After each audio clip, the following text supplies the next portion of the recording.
So Nilufer completed her education at American Claremont Colleges and then got her master's degree at the Naropa University on transpersonal counseling psychology.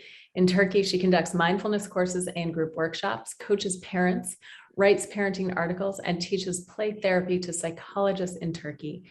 She also has teaching certificates from the University of Michigan on mindfulness-based cognitive therapy and from New York Omega Center on mindfulness-based stress reduction. I encourage you to look at her full bio on our website. Wealth of experience, and we're so happy to have her here. So thank you, Nilufer. Take it away. Thank you, Samantha, and thanks all for coming. So I just wanted to do this like a story style, because and also traditional storytelling has been done by the teller telling the story. So there is the voice of the teller, but my positioning today is for all of us contribute. So I'd like to hear your voices. So the way I'm going to do, I will tell the beginning of the story, and then we'll co-create the middle. It's an ongoing process, and the rest, the goal for the rest is actually to raise children with healthy sexuality in a pornified, hypersexualized culture. So let me describe two different landscapes for you. One is according to the, I'm going to give you some numbers, okay? This is the first landscape. So according to the, I'm going to do this. I'm going to, hold on, I'm just going to pin myself to make it like easier. Okay, sorry. So according to the presentation on consciousness use of secure internet service made by the telecommunication department of Turkish Parliament, in Turkey, 2 million online users watch pornography in Turkey every minute. And also, I'd like to remind you that this is 2012 data, and the daily internet traffic in our country surged by 50% during pandemic. So among the internet users, I really had a hard time to find this data, because in a country like us, it's hard to find data related to porn. So internet users, 75% watch porn. The third country in the world watching porn from cell phone. And this is actually Pornhub data. I want to say that from 2015, and Pornhub is banned. Most of the porn sites are actually banned in Turkey, but of course the VPN. So between 2000 and 2017, use of children in porn increased 6 times more. Perpetrators selling those making money increased 7 times more. And in 2016, data collected to see how university students use internet concerning sexuality. 51% use internet for sex ed, 30% porn site, and 21 chat on sex. So keep this number, this data, and then another landscape. Turkey, 90% Muslim. Think about that, 90% Muslim, but they're governed by a secular parliament. But I like to deconstruct this a little bit, because in modern secular cycles of Muslim society, practices of healthy understanding of sexuality, gender equality, women's rights, all of these are open. You know, we can discuss basically openly. But on the other hand, there is the conservative cycles of Muslim society. And we're talking about the complex entanglement of sexuality with their understanding of religion, morality, and so on. So on the top of all, now, after 20 years in power, our current government has been working to establish proper Islamic morality. So the field of sexuality and sex is always at the center of government vision. Homosexuality taboo, gender-based violence, patriarchy are some of the issues in the attempt of the government Islamification of the country. So think about the restriction pressure. It's pretty overwhelming. While there's a false sense of freedom on the internet, which bring misuse of internet, of course, risk-taking behavior. So think about a population using porn as a manual for sex. So a compromise sex ed programs, of course, through critical porn lens is totally needed. So what happened? Our institution, the institution I work, offers counseling, psych services to couples, individuals, parents, and children. So our focus is healthy relationship. So when I checked what is the protective factors, from one of these paper, Flood and Hamilton, one of them is teaching literacy, of course, media literacy.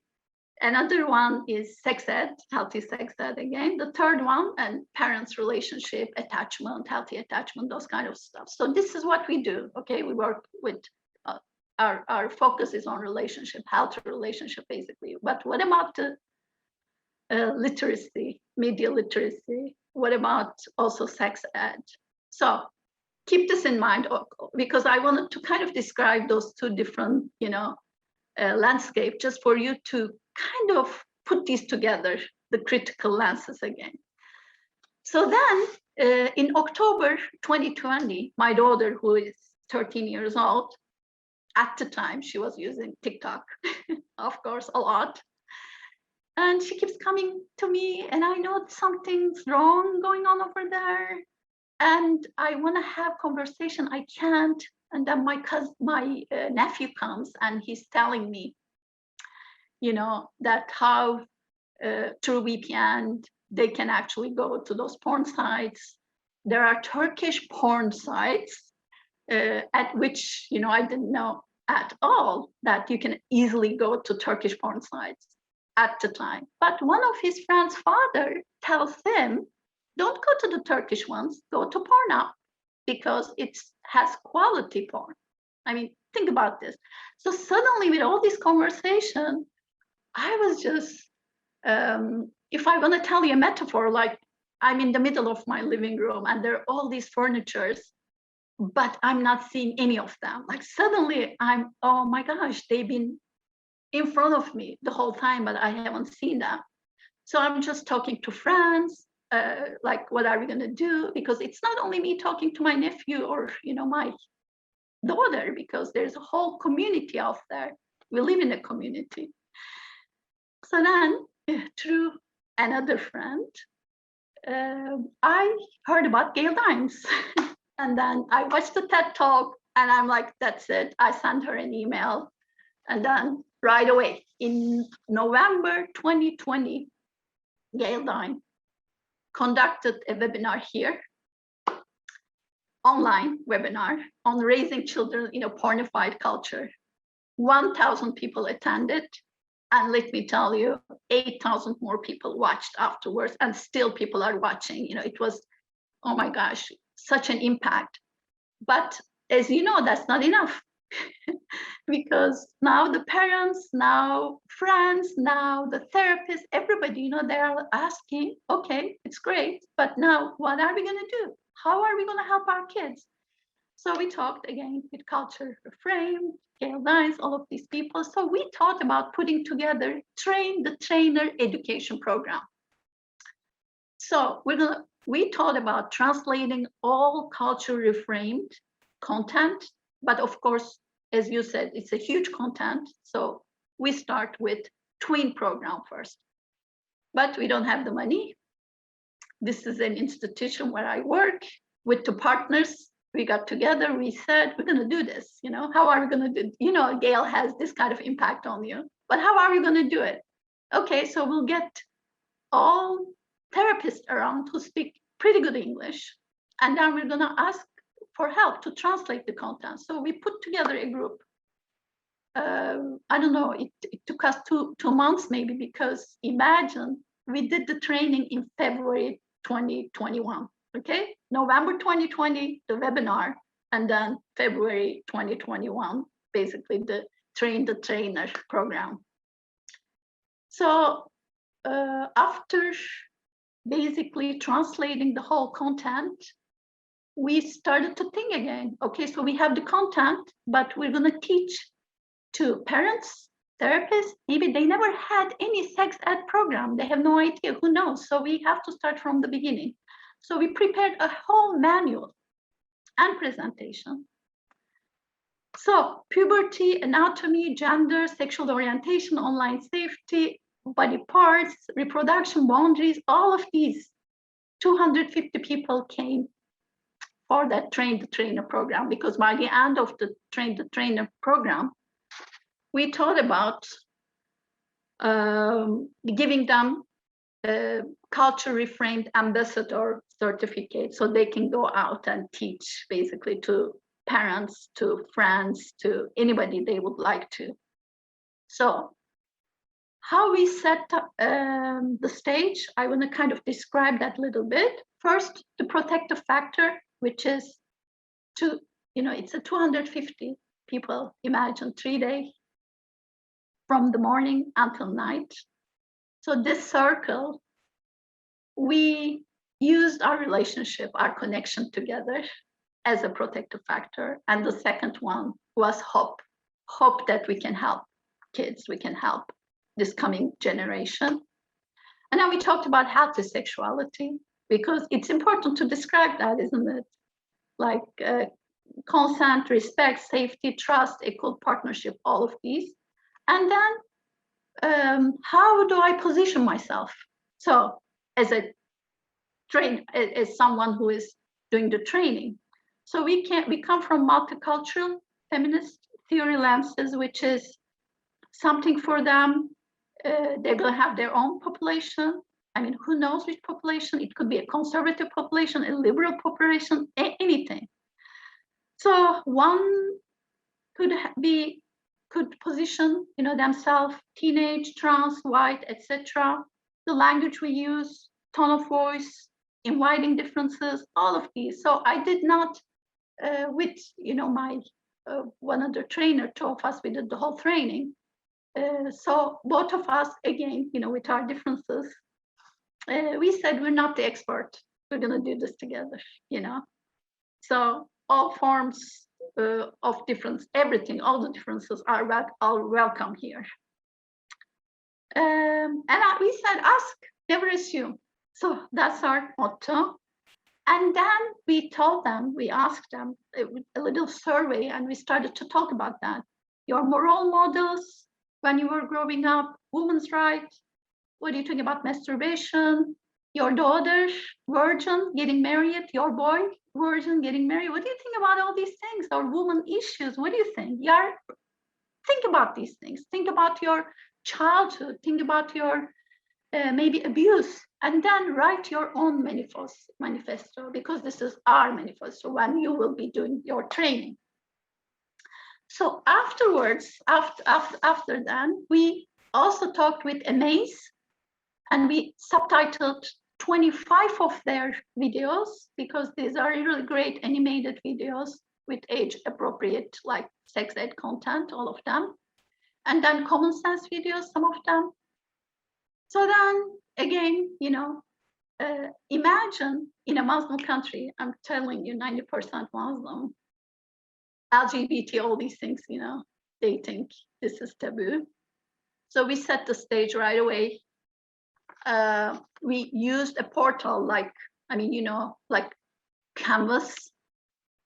And I would like to show you a little bit how we started. Right here, yes. This is like our, basically, it's all Turkish, but for you to know, we put all these resources in it, all these handouts, all these manuals, and all the content of Culture Reframed.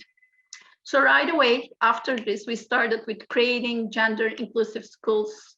There's the movie, but there's just like 3 minutes from the video. Like imagine, I just want you to see.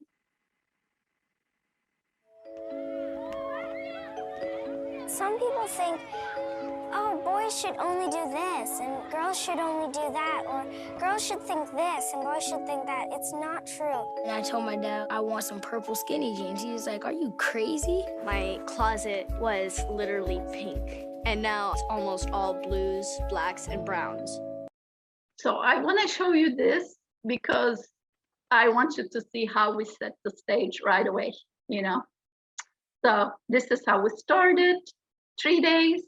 And by the end of the 3rd day, oh, we did role plays also from the scripts of Culture Reframed, like responding your child, accessing porn, the boundaries. We just did the role play right away over there. And then we put all the research articles on porn harm on children, media literacy, you know, so they can see the research behind that. And then by the end of the 3rd day, we had question answer, Kale Dines was amazing. And the most important part, the whole time we had 10 to 12 leaders. They all had WhatsApp groups. So we divided 250 people to like 12 to 15 each. So this WhatsApp group in a way embraced them. And after we were done with the 3 days Train the Trainer webinar, they used their coming 6 weeks like a book club to go through the content of Culture Reframed and discuss with each other, because they had the foundation now. So now they can actually go and work with those presentations all together. So after 6 weeks, we had another webinar. In that webinar, we show Embrace documentary. Maybe you know that documentary. It's the activist Terry Brownfit. You know, it's all about body loathing, how we feel about our body, ourselves. And it was amazing because after that documentary, oh my gosh, the discussion was pretty amazing, because now it was a chance to lead a discussion on media literacy, to deconstruct the pornification aspect of advertising, emotion arousing messages used to facilitate, you know, sale of products, body images. And even my daughter, oh my gosh, afterwards, no more TikTok, I can tell you, she even wrote a song on body image. And afterwards, you know, in May 2021, we wanted to show all these ambassadors that actually they can do their own style of delivering healthy sexuality ad through porn critical lenses. So as an example, we said I'm gonna do 1 hour free to the parents, to anybody, workshop, 1 hour, 9 to 12 years old. And I did it. And Gail came, watched me. We translated, you know, into English just for her, you know, to basically to listen to it. And then after that one, we had like more than 1,000 people again, you know, come and watch. And afterwards, we had like now how we're doing, all these ambassadors, like 250 whatever people. We had a meeting with Gail, and we again talked, discussed how they're feeling, what they're doing, and all of these people were already, you know, doing stuff in their school, in their, you know, classrooms, in their, you know, community, all of these. So this is what we've done so far. And then some of these in this conference, some of the talk soon, we want to translate again, we want to invite, and next we would like to do the teen one. So I'm going to stop my story at this point. I think it's a big story.